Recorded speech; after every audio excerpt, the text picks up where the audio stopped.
اس نیکی سے متعلق شعور آنا چاہیے کہ ہم کون سی نیکی انجام دے رہے ہیں، اس کے لیے کیا کرنا چاہیے، رسول اللہ صلی اللہ علیہ وسلم کا اس باب میں کیا طریقہ تھا۔ یہ جو وقوف عرفہ ہے، رسول اللہ صلی اللہ علیہ وسلم کا طریقہ یہ تھا کہ آپ زوال کے بعد آپ نے خطبہ ارشاد فرمایا۔ صحیح بخاری میں عبداللہ بن عمر بن خطاب رضی اللہ عنہما نے حجاج بن یوسف ثقفی سے کہا تھا کہ فخصر الخطبہ، خطبہ مختصر پیش کرو، کہا کہ یہ اللہ کے رسول کی سنت ہے صلی اللہ علیہ وسلم۔ تو آپ نے زوال کے فوراً خطبہ ارشاد فرمایا، پھر اذان ہوئی اور ظہر اور عصر جمع کر کے دو رکعت نماز پڑھی گئی، دونوں نمازوں کے لیے الگ الگ اقامت کہی گئی۔ رسول اللہ صلی اللہ علیہ وسلم نے جو خطبہ ارشاد فرمایا اس میں جو باتیں آپ نے پیش فرمائی ہلکے پھلکے انداز میں صرف تعارف میں آپ کے سامنے کروں گا۔ اس سے قبل جو بات میں نے آپ سے کہی ہے کہ آج کا جو دن ہے اس کا ہمیں شعور ہونا چاہیے۔ قرآن مجید میں اللہ تعالیٰ نے اس دن کی قسم کھائی ہے دو مقام پر۔ اللہ رب العالمین نے سورۃ البروج میں بیان فرمایا وَشَاهِدٍ وَمَشْهُودٍ، مشہود یعنی یوم عرفہ۔ یہ بھی ایک قول ہے مفسرین کے پاس کہ مشہود سے مراد یوم عرفہ، اس دن کی اللہ نے قسم کھائی تو اس دن کی عظمت کا اندازہ لگایا جا سکتا ہے۔ ایک سورت ہے سورۃ الفجر، اس سورت میں بھی اللہ رب العالمین نے کہا وَالشَّفْعِ وَالْوَتْرِ۔ عبداللہ بن عباس رضی اللہ عنہما کہتے ہیں کہ ایک قول یہ بھی ہے الشفع سے مراد یوم النحر اور الوتر سے مراد یوم عرفہ۔ تو اللہ رب العالمین نے اس دن کی قسم کھائی، تو اس دن کا شعور ہمیں ہونا چاہیے۔ اللہ کے رسول صلی اللہ علیہ وسلم نے حج ادا فرمایا، مدینہ نبوی آنے کے بعد ایک ہی حج سے حجۃ الوداع کہتے ہیں۔ رسول اللہ صلی اللہ علیہ وسلم کے ایک صحابی عبد الرحمن ابن یعمر الدیلی رضی اللہ عنہ، سنن ابی داؤد کی حدیث ہے بسند صحیح، رسول اللہ صلی اللہ علیہ وسلم نے فرمایا الحج یوم عرفہ، یہ جو وقوف عرفہ ہے کہا کہ یہی تو اصل حج ہے۔ تو یہ سب ہمارے یعنی معتقدات میں، ہمارے شعور میں اس کی پختگی ہونی چاہیے کہ ہم کس دن میں گزارنے کے لیے ہم کھڑے ہوئے ہیں۔ اللہ کے رسول صلی اللہ علیہ وسلم اس وقوف عرفہ میں خصوصیت کے ساتھ آپ نے خطبہ ارشاد فرمایا، نماز پڑھائی آپ نے، پھر اس کے بعد غروب آفتاب تک اندازہ لگایا آپ کتنی ساعتیں ہیں، 3-4 گھنٹے غروب آفتاب تک رسول اللہ صلی اللہ علیہ وسلم کھڑے رہے اور دعا کرتے رہے۔ رسول اللہ صلی اللہ علیہ وسلم نے کیا کیا دعا فرمائی، کیا کیا دعا پڑھی آپ نے، اور اس میں کیا کیا دعائیں ہو سکتی ہیں، وہ دوسرا تھے اس میں۔ البتہ ایک حدیث ہے جو سنن ترمذی کی بسند صحیح، شیخ البانی نے صحیح کہا ہے رحمہ اللہ تعالی، سنن ترمذی کی ابواب الدعوات عن رسول اللہ صلی اللہ علیہ وسلم، اس کتاب میں عبداللہ بن عمر بن عاص رضی اللہ عنہما کہتے ہیں خیر الدعاء دعاء یوم عرفہ، یعنی سب سے بہترین کلمہ دعا میں یہ ہے کہ جو یوم عرفات میں پڑھی جانے والی دعا ہے۔ اور اللہ کے رسول نے یہ بھی کہا صلی اللہ علیہ وسلم وَخَيْرُ مَا قُلْتُ أَنَا وَالنَّبِيُّونَ قَبْلِي، ابراہیم علیہ السلام سب سے پہلے ہیں جنہوں نے حج کیا، اس کے بعد کئی انبیاء نے حج کیا، موسیٰ علیہ السلام کا نام آتا ہے، یونس علیہ السلام کا نام آتا ہے، اور اسی طرح سے عیسیٰ علیہ السلام کا نام، اور مجمل طور پر انبیاء بنی اسرائیل کا بھی ذکر ملتا ہے جنہوں نے حج کیا۔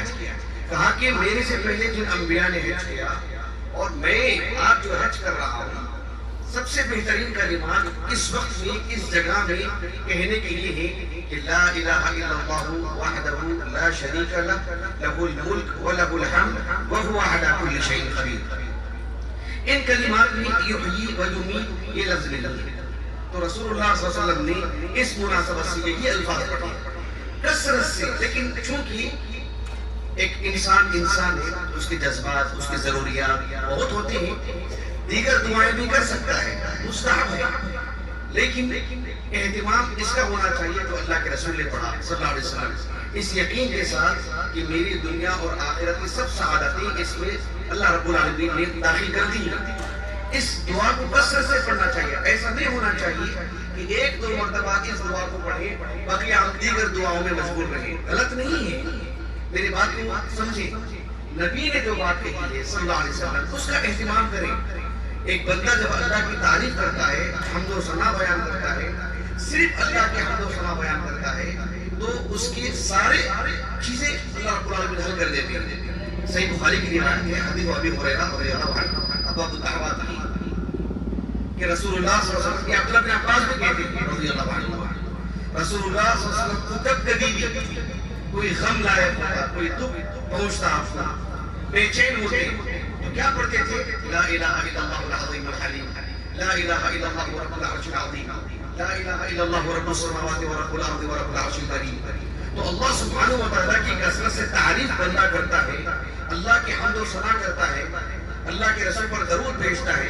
اللہم صلی علی محمد وعلی آل محمد کما صلیت علی ابراہیم وعلی آل ابراہیم انک حمید مجید. اور پوری دعا میں یہی پڑھتے رہتا ہے تو اللہ رب العالمین اس کی دنیا کے سارے غم دور کر دیتے ہیں. اتنا ہمارا یقین ہونا چاہیے. یقین کی کمی کی وجہ سے اس کا اثر پڑتا ہے. تو یہ بہرحال دعاؤں سے متعلق بات ہے.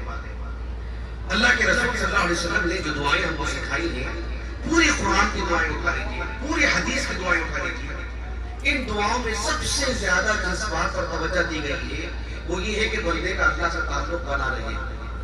اس طرح کی دعائیں ہونی چاہیے کثرت سے کہ اے اللہ ہمارا تعلق تیرے سے جڑا رہے ہمیشہ، کہ اے اللہ ہم تیرے ہمیشہ فرما بردار رہے، اے اللہ تیری اطاعت ہمیشہ مقدم رہے، تیری بات آ جائے، نبی کی بات آ جائے، ہم تسلیم کرنے والے ہو جائے. اللہ سبحانہ و تعالیٰ سے یہ دعا کرنا چاہیے. ہماری اپنی اولاد کے لیے اولاد مانگنے سے کہیں زیادہ اللہ تعالیٰ سے یہ دعا کرنا چاہیے کہ ہماری اولاد اللہ کی فرما بردار رہے، اسلام کی ماننے والے، اسلام کو اپنے اندر داخل کرنے والے. اس دعا کو کثرت سے کرنا چاہیے. اولاد مانگنا، تجارت سے متعلق دعا کرنا، امن و امان سے متعلق دعا کرنا، یہ دوسرے نمبر کی چیزیں ہیں. صحت و عافیت وغیرہ. پہلی نمبر کی چیز ہماری اپنی نجات، اللہ تعالیٰ کی معرفت، اللہ کی قربت. یہ ہماری دعاؤں میں کثرت سے اس کا حصہ ہونا چاہیے. جس دن آج ہم جمع ہوئے ہیں یہ ایک ایسا دن ہے، سبحان اللہ، اللہ سبحانہ و تعالیٰ اپنی حکمت بالغہ کے تحت انسانوں کو دو حصوں میں اللہ نے تقسیم کیا ہے. جیسے کہ سورۃ التغابن میں اللہ تعالیٰ نے کہا هو الذی خلقکم فمنکم کافر ومنکم مؤمن. سورۃ الشورى میں اللہ تعالیٰ نے کہا فریق فی الجنہ وفریق فی السعیر. اور اللہ رب العالمین نے اس بات کو بھی بیان فرمایا لَأَمْلَأَنَّ جَهَنَّمَ مِنَ الْجِنَّةِ وَالنَّاسِ أَجْمَعِينَ. اس معنی کے آیتیں سورہ اعراف میں، سورہ سجدہ میں اور دیگر مقامات پر ہیں. یعنی اللہ رب العالمین نے انسانوں میں سے کچھ کو مسلمان بنائے ہیں، کچھ کو کافر بنائے ہیں. تصور کیجئے اللہ رب العالمین کسی کو اسلام ہی نہیں دے رہے، کسی کو اللہ نے جہنم ہی کے لیے پیدا کیا اور جہنم کو بڑی تعداد میں اللہ تعالیٰ بھر دیں گے.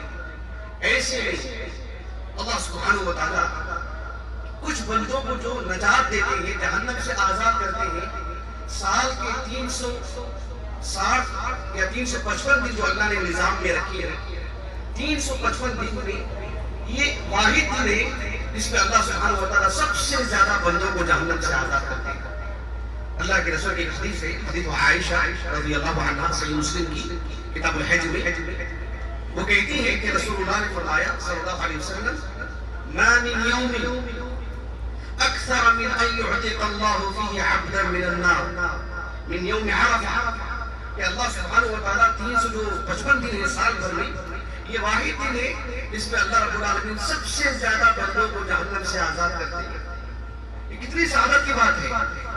اس قدر شعور ہو اور اس قدر اللہ رب العالمین سے دعا کریں کہ اللہ تعالیٰ ہمارا شمار ان عتقاء میں سے ہو جن کو جہنم سے اللہ تعالیٰ آزاد کر رہے ہیں. اس حدیث میں اللہ کے رسول نے کہا صلی اللہ علیہ وسلم وَإِنَّهُ لَيَدْنُو. اللہ رب العالمین قریب ہوتے ہیں. کیسے ہوتے ہیں وہ کیفیت ہم کو نہیں بتائی گئی، لفظ میں جو بات ہے ہم اسی پر ہمارا ایمان ہے.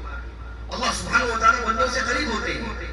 کے اعتبار سے جیسے اللہ رب العالمین کی شان ہے. اور پھر ثم یباہی بہم الملائکہ، اللہ رب العالمین فرشتوں کے سامنے یہ جو اللہ سبحانہ و تعالیٰ کے بندے حج کی عبادت ادا کرنے کے لیے جمع ہوئے ہیں، ان کی نشاندہی کر کے، ان کی طرف اشارہ کر کے اللہ رب العالمین فخر کرتے ہیں. تصور کیجیے آپ کہ اللہ سبحانہ و تعالیٰ مباحات، یہ اللہ تعالیٰ کی صفت ہے، صفات فعلیہ میں سے کہ اللہ سبحانہ و تعالیٰ فخر کر رہے ہیں کہ میرے ان بندوں کو دیکھو.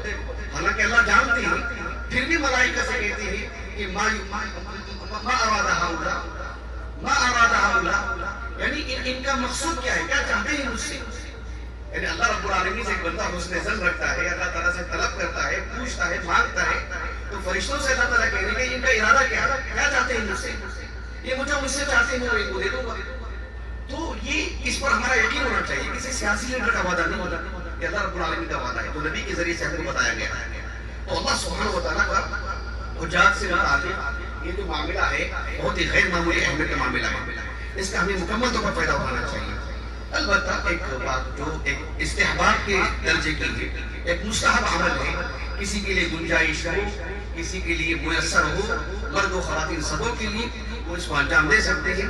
وہ یہ ہے کہ ابھی جو نماز ہوگی، نماز کے بعد کھانے پینے سے اگر فارغ ہو جائیں، یا ممکن ہو نماز سے پہلے کہ اگر کسی کے لیے گنجائش ہے تو غسل کر لینا چاہیے. وضو کر لینا چاہیے، غسل ہو تو غسل بھی کر لینا چاہیے.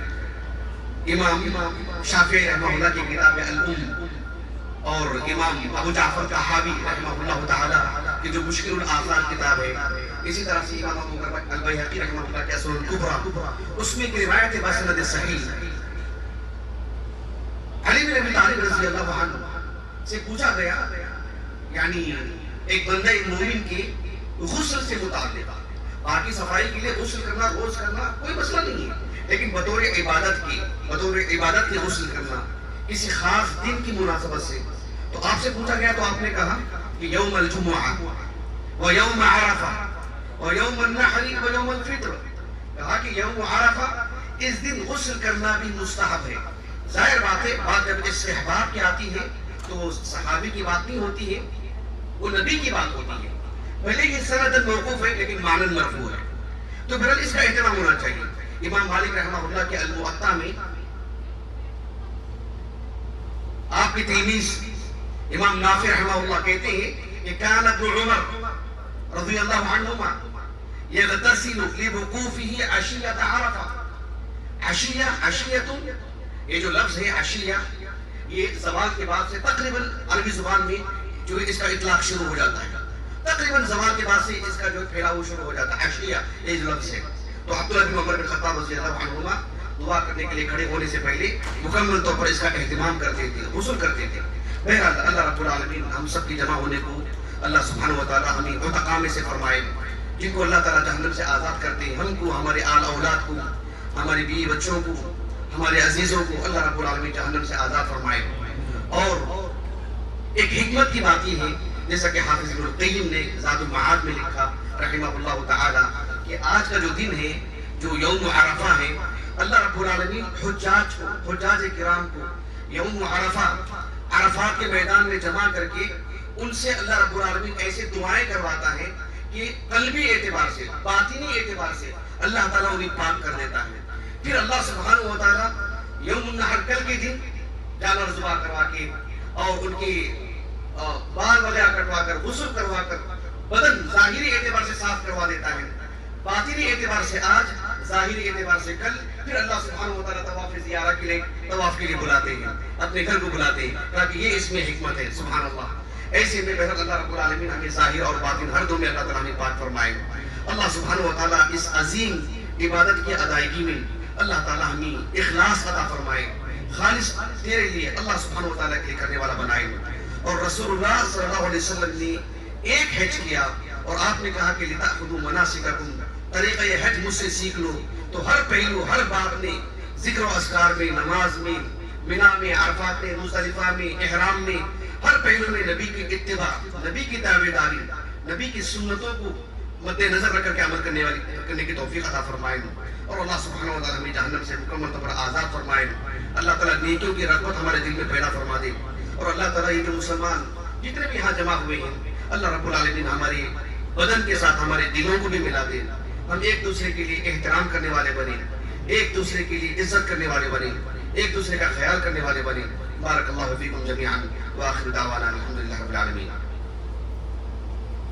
اذان تو ہو چکی ہے, اقامت ہوگی ظہر کی, اور اس کے بعد نماز ہوگی انشاءاللہ ظہر اور عصر.